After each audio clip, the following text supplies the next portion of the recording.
रानी चेन्नम्मा। कर्नाटक में बेलगांव के निकट किट्टूर नाम का राज्य था। वहां राजा मलसूर्जा का शासन था। राजा को सभी बहुत प्यार करते थे। वह एक अच्छा शिकारी भी थी। एक दिन की बात है, गांव के लोग मिलकर राजा से मिलने गए।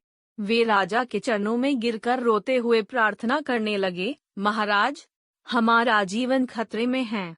एक बाघ ने हम लोगों का जीना हराम कर दिया है। कृपया इस नरभक्षी बाघ से हमें बचाइए। राजा ने भरोसा दिलाया, आप लोग अपने अपने घर जाकर आराम से रहें। मैं कल प्रातः ही शिकार पर जाऊंगा और उस बाघ को खत्म कर दूंगा। गांव वाले महाराज की जय जयकार करते हुए अपने अपने घर लौट गए।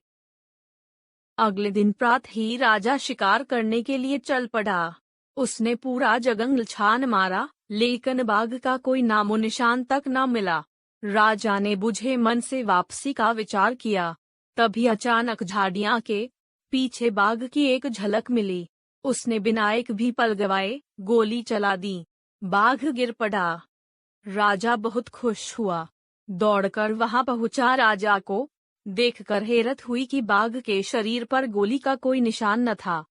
उसकी मृत्यु तीर लगने से हुई थी।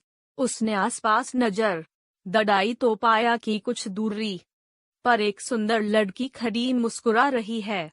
राजा को पता चला कि बाघ उसी तीर से मरा है।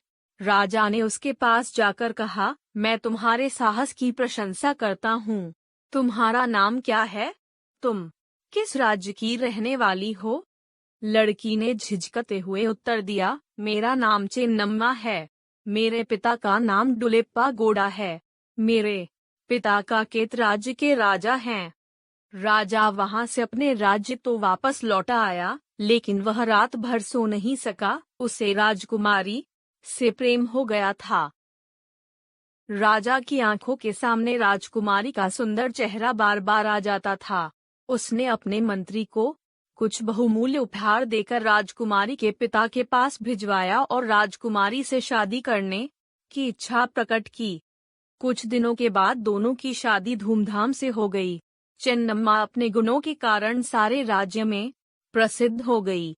सभी रानी की प्रशंसा करते थे। कई साल गुजर गए। एक बार राजा मलसूर्जा बेहद बीमार हो गए और उनकी मृत्यु हो गई।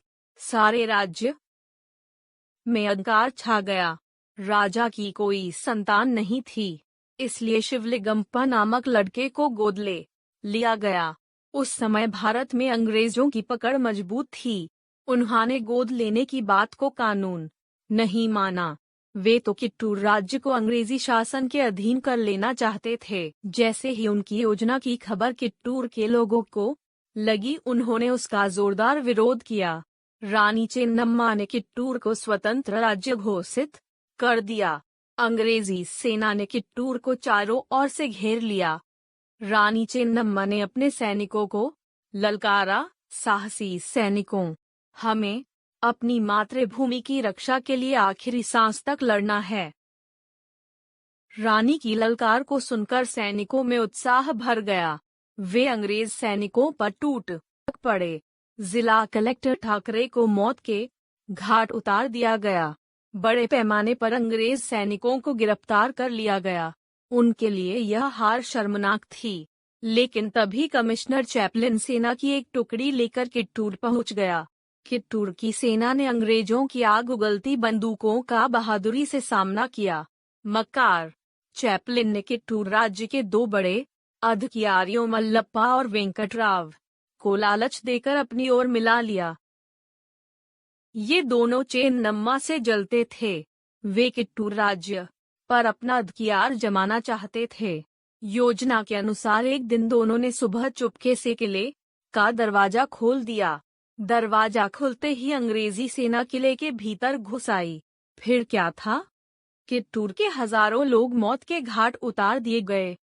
8 सितंबर 1824 को चैपलिन ने किट्टूर राज्य पर कब्जा जमा लिया। रानी चेन्नम्मा को जेल में डाल दिया गया। 4 साल बाद रानी की मृत्यु हो गई। बाद में अंग्रेजों ने मल्लप्पा और वेंकटराव को भी फांसी की सजा दे दी। आज भी रानी की चेन्नम्मा की बहादुरी के कारनामों को याद करके लोग गर्व से भर उठते हैं। आजादी का पहला बिगुल उन्होंने ही बजाया था। उन्हें दक्षिण की रानी लक्ष्मीबाई कहा जाता है।